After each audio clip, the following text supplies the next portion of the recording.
ये 2010 की एक दोपहर है। लाहौर की अदालतों के बाहर मीडिया की गाड़ियां खड़ी हैं, रिपोर्टर माइक थामे खड़े हैं, लोग अपने केसों के इंतजार में इधर उधर घूम रहे हैं। मंजर बिल्कुल आम है, मगर फिर हजूम में से एक औरत तेजी से आगे आती है। उसके हाथ में चंद फाइलें हैं, चेहरे पर वाज़े परेशानी। वो सीधा कैमरों के सामने रुकती है और बार बार एक ही जुमला दोहराती है, मैं हमजा शहबाज की बीवी हूं और वो मुझे मरवाना चाहते हैं। दोस्तों, ये औरत थी आयशा हदमलक। ये काम इल्ज़ाम नहीं था, एक ताकतवर सियासी खानदान का नाम, और एक औरत जो खुलेआम अपनी जान के खतरे की बात कर रही थी। मगर हैरत की बात यह थी कि पूरा मीडिया खामोश रहा। चंद दिन बाद इसी औरत का एक इंटरव्यू सामने आता है और इस इंटरव्यू में वो एक और बड़ा दावा करती है। वो कहती है, मेरे पास ऑडियो है जिसमें हमजा शहबाज, उनके बहनोई अली इमरान यूसुफ और लाहौर अंडरवर्ल्ड का एक खतरनाक नाम मिलकर मेरा कत्ल प्लान कर रहे हैं। वो नाम था तीफी बट। लाहौर अंडरवर्ल्ड का वो नाम जिसका जिक्र शहर की कई खूनी दुश्मनियों में होता रहा। कत्ल, अगवा, भत्ताखोरी और दर्जनों संगीन मुकदमात। और फिर 11 अक्टूबर 2025 सीसीडी के साथ एक मुकाबला हुआ जिसमें तीफी बट मारा गया। लेकिन असल सवाल यहाँ से शुरू होता है।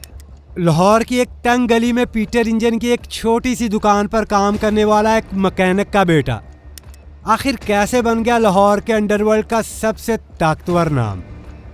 और आखिर ऐसा क्या हुआ कि इस कहानी का अंजाम सीसीडी के एक मुबैना मुकाबले पर हुआ?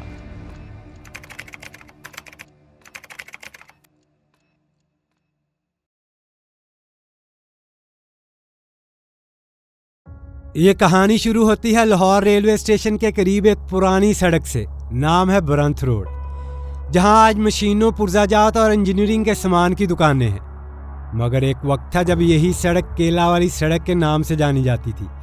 इसी सड़क पर एक छोटी सी पीटर इंजन की दुकान हुआ करती थी और इसी दुकान में काम करता था एक लड़का, नाम था ख्वाजा तारीफ गुलशन। उस वक्त वो सिर्फ एक मैकेनिक का बेटा था, ना कोई बड़ी पहचान, ना कोई खास रोब दबदबा। मगर आने वाले बरसों में यही लड़का लाहौर के अंडरवर्ल्ड का एक खतरनाक नाम बनने वाला था। वो नाम जिसे बाद में लाहौर एक और नाम से जानने लगा, तीफी बट। मगर सवाल ये है, एक छोटी सी दुकान में काम करने वाला लड़का आखिर लाहौर के जराइम की दुनिया में इतनी ताकत तक कैसे पहुंचा? दोस्तों, इस सफ़र का पहला बड़ा मोड़ उस वक्त आया जब तीफी बट की टक्कर एक ऐसे शख्स से हुई जिसका नाम उस वक्त लाहौर के अंडरवर्ल्ड में पहले ही मशहूर था, अरशद अमीन चौधरी। लाहौर के अंडरवर्ल्ड का एक ताकतवर नाम। इसकी मुकम्मल कहानी हम अपनी एक अलग वीडियो में बता चुके हैं। मगर तीफी बट के साथ इसकी दुश्मनी एक छोटे से वाक़े से शुरू हुई। एक पान शॉप के बाहर अरशद अमीन के भाई और बट ग्रुप के चंद लड़कों के दरमियान झगड़ा हुआ, बात बढ़ी और फिर गोली चल गई। अरशद अमीन का भाई मारा गया। यही वो लम्हा था जहाँ से इस दुश्मनी ने जन्म लिया। और कुछ ही अरसे बाद लाहौर के अंडरवर्ल्ड में एक नाम तेज़ी से उभरने लगा, तीफी बट। आने वाले बरसों में शहर की कई खूनी दुश्मनियों में भी इसका जिक्र होने लगा। लाहौर के अंडरवर्ल्ड में जिस जिस ताकतवर किरदार से तीफी बट की टक्कर हुई, उनमें से कई का अंजाम कत्ल की सूरत में सामने आया। अरशद अमीन चौधरी, बिल्ला टीपू ट्रक्का वाला और बाद में अमीर बलाज ट्रक्का वाला, इन तनाज़ात के पस मंज़र में भी तीफी बट का नाम बार बार सामने आता रहा। इन वाक़यात की मुकम्मल तफसील अलग है और इन पर हम पहले ही तफसीली वीडियोस बना चुके हैं जो आप चैनल पर देख सकते हैं। मगर इस कहानी में अहम बात यह है कि इन तमाम वाक़यात के दौरान लाहौर के अंडरवर्ल्ड में तीफी बट का असर मुसलसल बढ़ता जा रहा था। वो अब सिर्फ एक गैंगस्टर नहीं रहा था, वो एक ताजिर रहनुमा के तौर पर भी सामने आने लगा। ज़ाहरी तौर पर वो पाकिस्तान ट्रेड्स अलायंस और अकबरी मंडी बोर्ड के चेयरमैन थे, मगर लाहौर में बहुत से लोग कहते थे कि असल खेल कहीं और चल रहा था। प्रॉपर्टी पर कब्जे, प्लाजे, सिनेमा और कीमती ज़मीनें। जहां कमज़ोर फरीक मिला वहां कब्जे की नई कहानियां सामने आने लगी। लाहौर का मूनलाइट सिनेमा इसकी एक मशहूर मिसाल है। कहा जाता है कि पहले इस जगह पर आबद बॉक्सर के मामू जफर अब्बास कुरैशी ने कब्जा किया था, मगर बाद में तीफी बट ने उन्हें हटाकर वो जगह अपने कंट्रोल में ले ली। दिलचस्प बात यह है कि एक वक्त में आबद बॉक्सर खुद भी तीफी बट के साथ कई मुकदमात में नामजद रहा। सन 2003 में ईवान अदल के करीब टीपू ट्रकावाला पर होने वाले कातिलाना हमले में भी दोनों के नाम सामने आए। लाहौर के अंडरवर्ल्ड में तीफी बट का नाम एक और वजह से भी बार बार सामने आता था।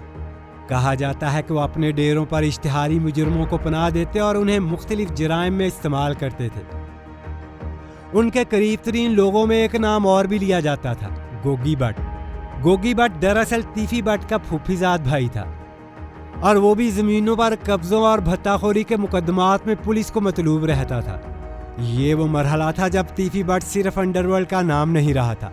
ताकत, कारोबार और सियासत, ये तीनों दायरे अब उसके गिर्द घूमने लगे थे। वो अक्सर मुस्लिम लीग नून के करीब समझे जाते थे और हमजा शहबाज के साथ उनकी कुर्बत कई खबरों में आई। 2023 में नवाज शरीफ की वतन वापसी के मौके पर भी वो इस्तकबाल की तैयारियों में सरगर्म नजर आए और 2024 के इंतखाबात में एक सियासी जलसे के स्टेज पर भी दिखाई दिए। मगर सूरत हाल उस वक्त मजीद बदल गई जब अमीर बलाज के कत्ल के बाद तीफी भट्ट मुल्क से फरार हो गया और पुलिस पर उसकी गिरफ्तारी के लिए दबाव बढ़ने लगा। 10 अक्टूबर 2025 को तीफी भट्ट को दुबई से कराची लाया गया और सीसीडी की तहवील में दे दिया गया। इस वाक़े से मुतल्लक डीएसपी सीसीडी सैयद हुसैन हैदर की मुद्दईयत में एक एफआईआर भी दर्ज की गई, जिसमें दावा किया गया कि 2 गाड़ियों में सवार 7 से 8 मुसल्लह अफराद ने पुलिस टीम पर हमला किया, फायरिंग की और मुलजम को छुड़वा लिया गया। अगली सुबह सीसीडी के मुताबिक मुश्तबा गाड़ियों को रोकने की कोशिश की गई। फायरिंग का तबादला हुआ और जब गोलियां थमी तो एक शख्स शदीद जख्मी हालत में पड़ा था। शनाख्त हुई ख्वाजा तारीफ गुलशन अलमारूफ तीफी भट्ट। उन्हें हॉस्पिटल मुंतकिल किया गया मगर वो जख्मों की ताब ना लाते हुए दम तोड़ गए।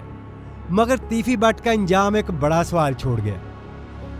ये गिफ्ट मुझे उनकी बेटी चीफ मिनिस्टर पंजाब मरियम नवाज शरीफ ने दिया है मेरे भाई की मौत की सूरत में कि ख्वाजा अजहर गुलशन ये तुम्हें गिफ्ट दे रहे हैं, इसे कबूल करो। थैंक यू सो मच मियां नवाज शरीफ साहब, थैंक यू मरियम।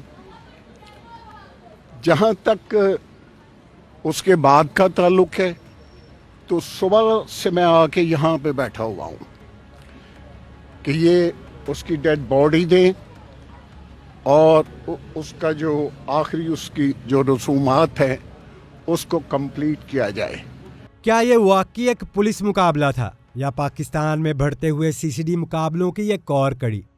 यह सवाल इसलिए भी अहम है क्योंकि ह्यूमन राइट्स कमीशन पाकिस्तान के मुताबिक सिर्फ 2025 के पहले 8 महीनों में कम से कम 670 सीसीडी मुकाबले रिकॉर्ड हुए, जिनमें 924 मुलजम मारे गए, जबकि इसी अरसे में सिर्फ 2 पुलिस एहलकार हलाक हुए। तो सवाल ये है, सीसीडी आखिर है क्या? ये इदारा कब बना और इतना ताकतवर कैसे हो गया? और तीफी भट्ट के इस इंजाम के बाद इसके तरीकाकार पर भी कई सवाल उठने लगे। दोस्तों, अगली वीडियो में हम सीसीडी के पूरे निज़ाम को समझने की कोशिश करेंगे।